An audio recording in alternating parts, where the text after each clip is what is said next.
नागपूरमध्ये जी काही घटना झाली त्या घटनेच्या अनुषंगाने आज त्याचा पूर्ण आढावा नागपूरचे पोलीस आयुक्त, रेंज आयजी, एसपी आणि सर्व वरिष्ठ अधिकारी यांच्या उपस्थितीत मी घेतला। एकूण घटनाक्रम आणि त्यानंतर केलेली कारवाई या सगळ्या गोष्टींच्या संदर्भातला हा आढावा होता। मुळातच काही गोष्टी मी सभागृहात देखील या संदर्भातल्या स्पष्ट केल्या होत्या की एक जी काही औरंगजेबाची कबर सकाळी जाळण्यात आली आणि त्याच्यानंतर काही लोकांनी तक्रार केली, पोलिसांनी तक्रार देखील ती दाखल करून घेतली। मात्र या ठिकाणी कबर जाळत असताना कुराणच्या आयत लिहिलेली चादर जाळली अशा प्रकारचं एक भ्रम तयार करून काही लोकांनी सोशल मीडियाच्या माध्यमातून एक अपप्रचार केला आणि त्यानंतर मोठ्या प्रमाणात जमाव संध्याकाळी तयार झाला। जमावाने तोडफोड केली, दगडफेक केली, गाड्या फोडल्या, लोकांवर हल्ला केला। पोलिसांनी जवळपास 4-5 तासामध्येच या संपूर्ण दंगलीला आवर घातला। त्याकरता अश्रुधुराच्या नळकांड्या असेल किंवा त्या ठिकाणी इतर प्रकारच्या प्रतिबंधात्मक ज्या गोष्टी करण्याची आवश्यकता होती त्या सर्व गोष्टी या पोलिसांनी केल्या। या घटनेचे जेवढे सीसीटीव्ही फुटेजेस अवेलेबल होते किंवा खाजगी लोकांनी देखील जे काही आपल्या मोबाईलवर चित्रीकरण केलं ते चित्रीकरण असेल, काही पत्रकारांनी चित्रीकरण पोलिसांपर्यंत दिलेलं आहे। अशा सगळ्या चित्रीकरणामध्ये जे दंगेखोर दिसत आहेत त्यांच्यावर अटक करण्याची कारवाई पोलिसांनी सुरू केली आहे। 104 लोक आतापर्यंत आयडेंटिफाय झाले आहेत, ज्यामध्ये 92 लोकांना अटक केली आणि 18 वर्षाच्या खालचे विधी संघर्षित असल्यामुळे त्यांच्यावर ज्या प्रकारची कायद्याने कारवाई करता येते ती कारवाई करण्यात आली आहे। आणि अजूनही हे आयडेंटिफिकेशन चाललेलं आहे। याहीपेक्षा जास्त लोक हे या ठिकाणी अटकेमध्ये घेण्याचा पोलिसांचा मानस आहे। जो व्यक्ती दंगा करताना दिसतोय, दंगेखोरांना मदत करताना दिसतोय, अशा प्रत्येकावर कारवाई ही करण्याची मानसिकता या ठिकाणी पोलीसची आहे। त्या दृष्टीने पोलिसने कारवाई सुरू केलेली आहे। आणि यासोबत मोठ्या प्रमाणात सोशल मीडियाचं ट्रॅकिंग करून ज्या लोकांनी ही घटना घडावी किंवा ही घटना ॲग्रिवेट व्हावी म्हणून पोस्ट केलेले आहे त्या सगळ्यांना दंगेखोरांसोबतच सहआरोपी बनवलं जाणार आहे। कारण त्यांनी सोशल मीडियाच्या माध्यमातून हा दंगा भडकवण्याकरता त्या ठिकाणी मदत केलेली आहे, त्यामुळे त्यांच्यावरही कारवाई केली जाणार आहे। जवळपास 68 पोस्ट या आतापर्यंत आयडेंटिफाय होऊन डिलीट झालेल्या आहेत आणि त्यांच्यावर कारवाई झाली आहे। अजून काही पोस्टची माहिती घेणं चाललेलं आहे। आणि अशा प्रकारे ज्या लोकांनी भडकवणारा पॉडकास्ट केलं, ज्यांनी चुकीच्या पोस्ट टाकून अफवा पसरवून त्या ठिकाणी लोकांमध्ये एक पॅनिक तयार केलं, अशा सगळ्या लोकांवर मोठ्या प्रमाणात कारवाई होईल। ज्या लोकांचं नुकसान झालेलं आहे, गाड्या फोडणं, काहींच्या पार्शली गाड्या फुटल्या आहेत, त्या सगळ्यांना पालकमंत्र्यांनी स्वतः लक्ष घातलेलं आहे. त्या सगळ्यांना नुकसान भरपाई ही येत्या 3 ते 4 दिवसात दिली जाईल. आणि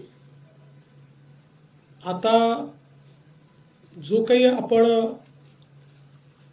काही निर्बंध घातलेले आहेत, त्या निर्बंधांमुळे थोडं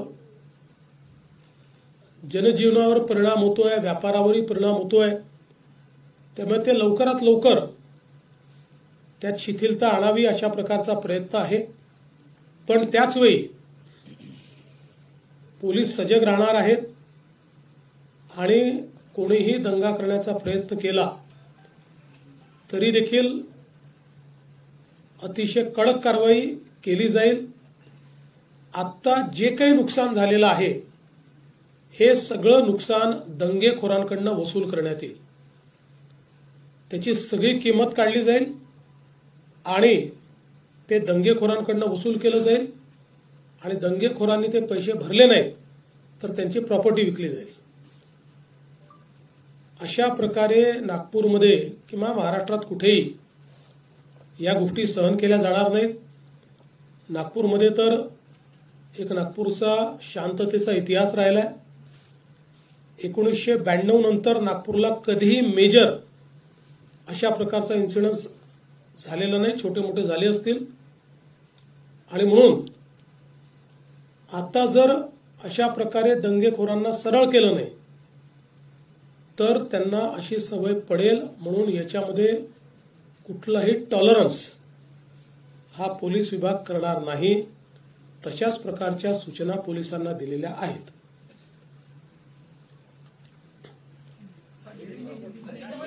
आज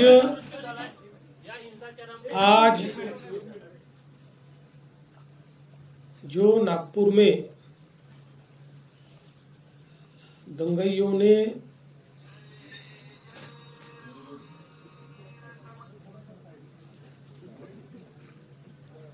जिस प्रकार से दंगा किया, उसके बारे में एक वरिष्ठ स्तर की बैठक मैंने की है. हमारे सहयोगी मंत्री बावनकुळे जी भी उसमें उपस्थित थे. किस प्रकार की घटनाएं हुई, उन घटनाओं में अगर कोई लैप्सेस थे तो वो क्या थे,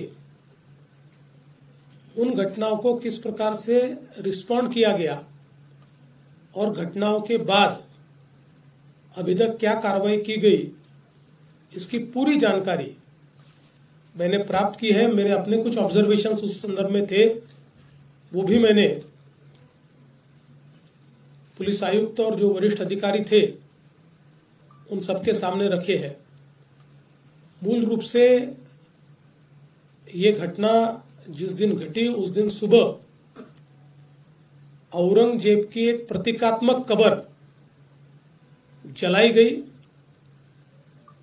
और उसको जलाने के बाद कुछ लोगों ने उसके बारे में कंप्लेंट भी की. पुलिस ने नियम के अनुसार उस कंप्लेंट को एंटरटेन भी किया.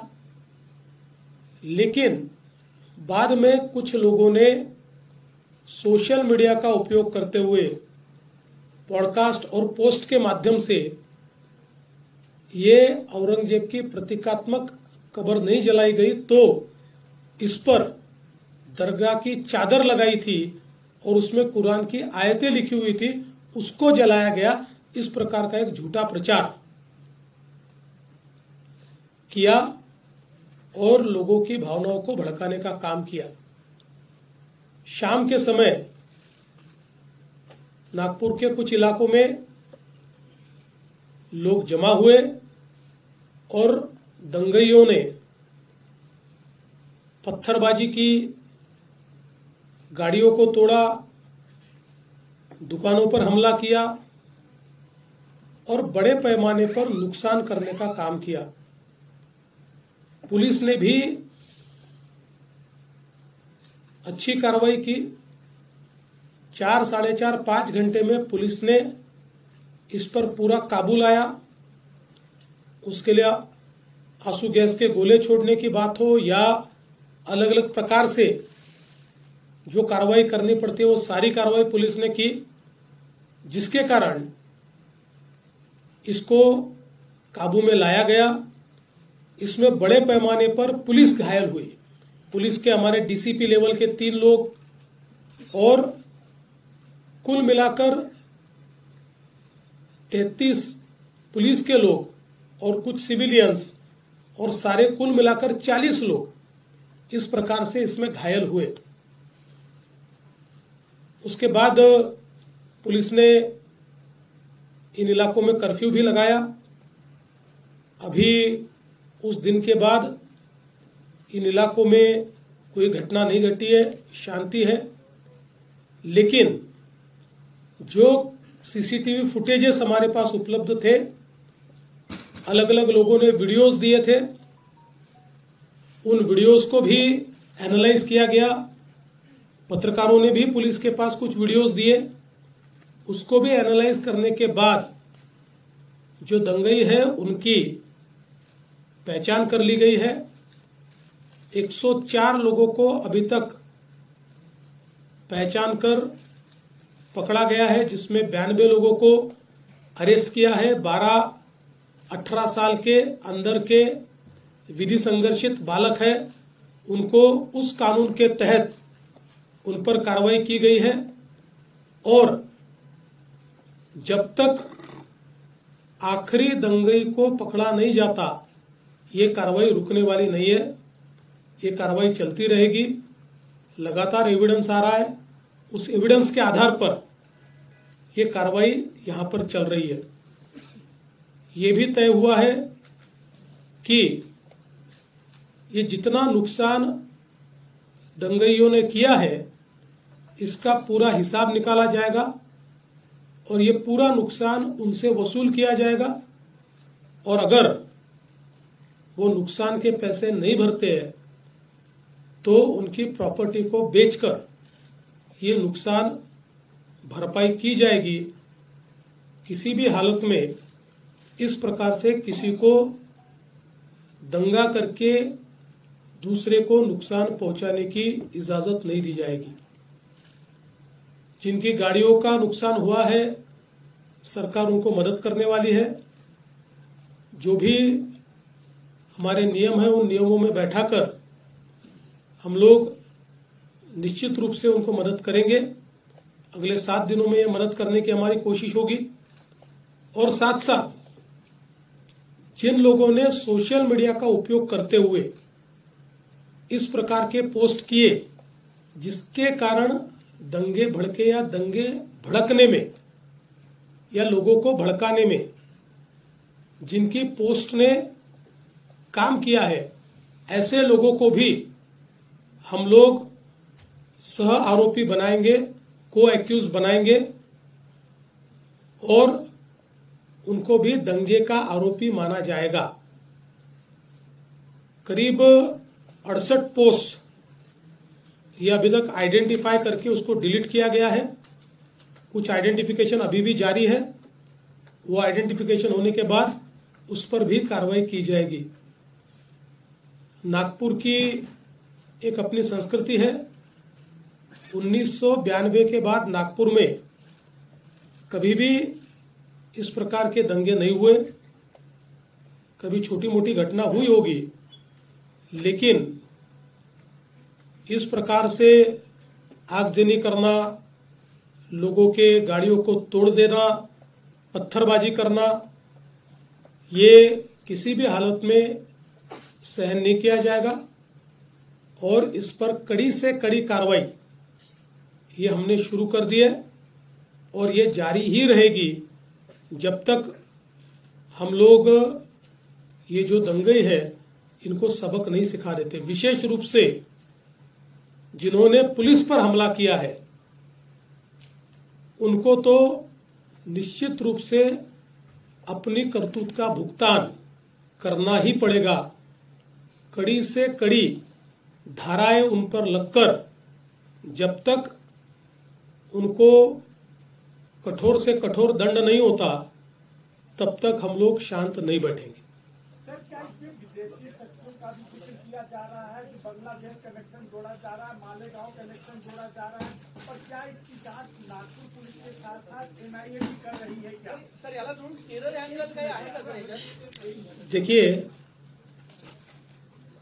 इसमें अभी सारी तफ्तीश चल रही है। अब जो लोग अलग अलग प्रकार के पोस्ट करते हैं, उनमें से कुछ लोगों के पोस्ट में कुछ ऐसी चीजें भी दिखाई पड़ी है कि जो बांग्लादेशी लगती है, पर आज इसमें बांग्लादेशी एंगल है या विदेशी हाथ है, ऐसा कहना इस समय उचित नहीं होगा जब तक उसकी पूरी जांच नहीं हो जाती। इसलिए मुझे लगता है कि अभी जहां तक मालेगांव का सवाल है तो वो तो दिख ही रहा है, क्योंकि जो पार्टियां मालेगांव की इनको मदद कर रही है, इन्होंने वहां पर जो ऑफिस खोला है, जो आरोपी है, तो वो कनेक्शन तो बिल्कुल दिखाई पड़ रहा है।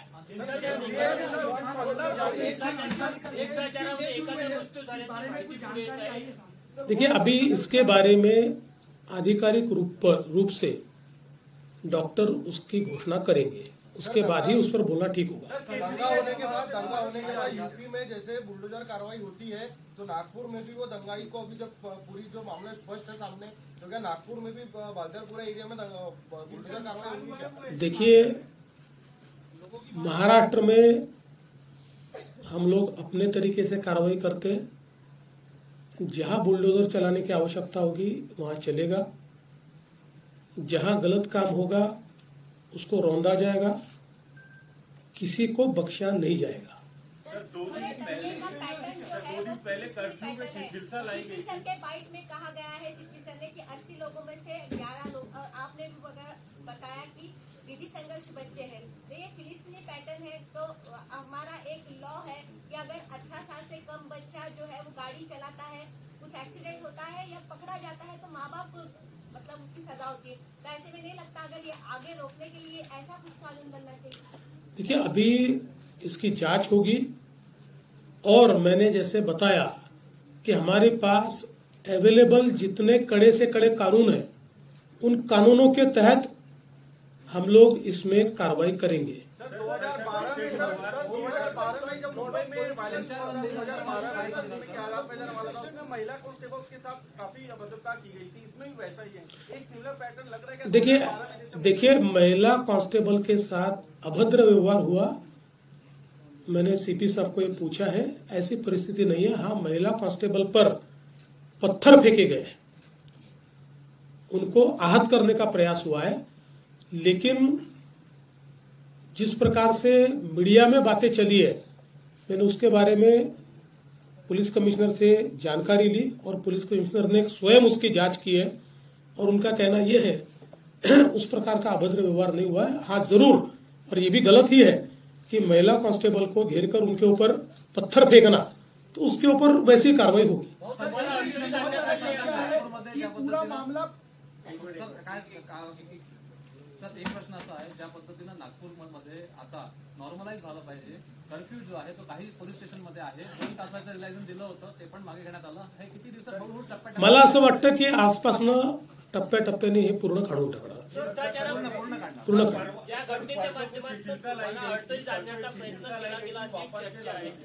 मला असं वाटतं की असं म्हणणं हा मूर्खपणा आहे। काही लोक अशा घटनांमध्ये राजकारण शोधतात आणि अशा प्रकारचं वक्तव्य करतात, त्या वक्तव्याला काही अर्थ नाही आहे। घटना गंभीर आहे, त्याला कुठलाही राजकीय अँगल नाही आहे। या घटनेमध्ये जे जे काही लोक इन्व्हॉल्ड आहेत त्या लोकांना कठोर शासन दिल्याशिवाय आम्ही थांबणार नाही।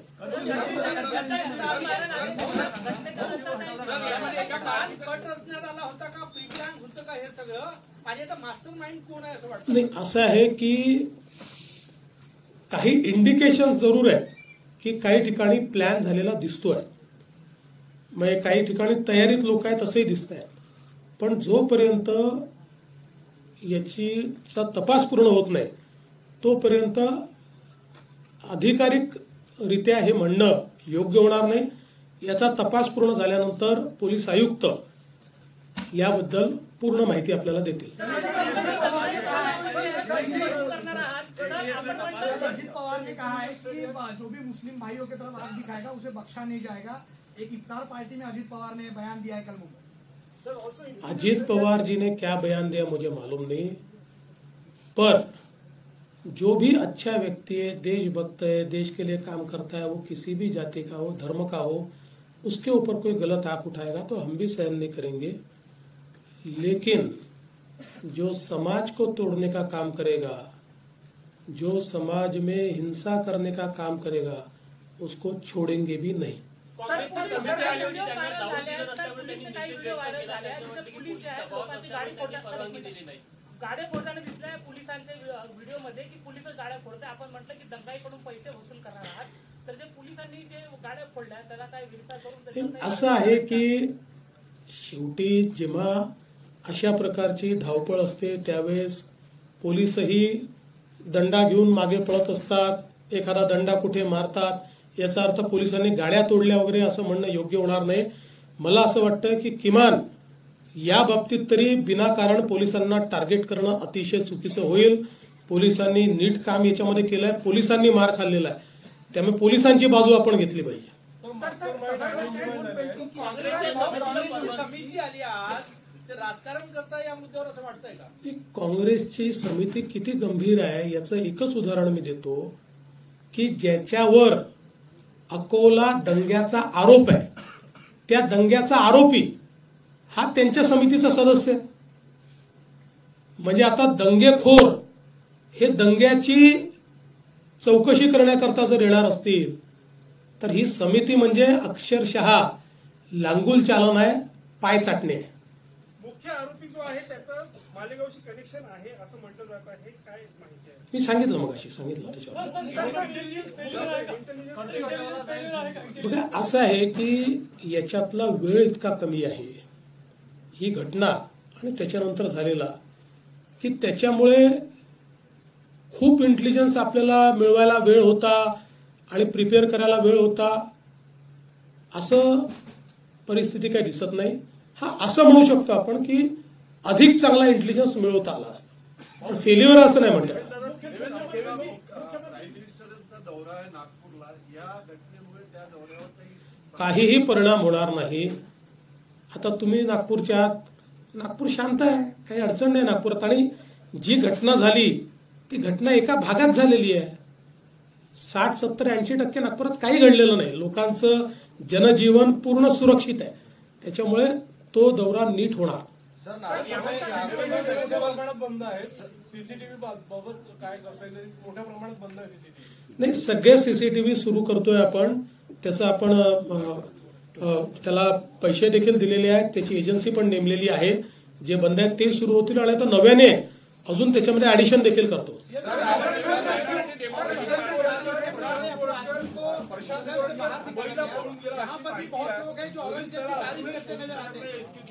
असं आहे,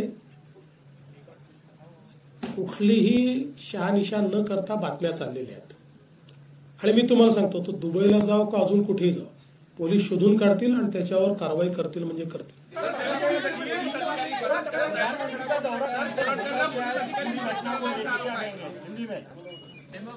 प्रधानमंत्री जी का दौरा जिस प्रकार से तय हुआ है उसी प्रकार से होगा। आप सब लोग जानते हैं नागपुर में शांति है, 80% नागपुर के इलाके में तो इस दंगे का कोई असर भी नहीं था, 1 मिनट के लिए भी नहीं था। ये कुछ एरिया है जिस एरिया में ये एक प्रकार से कॉन्सेंट्रेटेड था और वहां पर भी अभी शांति है, इसलिए कोई प्रधानमंत्री जी के दौरे पर इसका असर नहीं है। वो दौरा जैसे प्रस्तावित है वैसे ही होगा।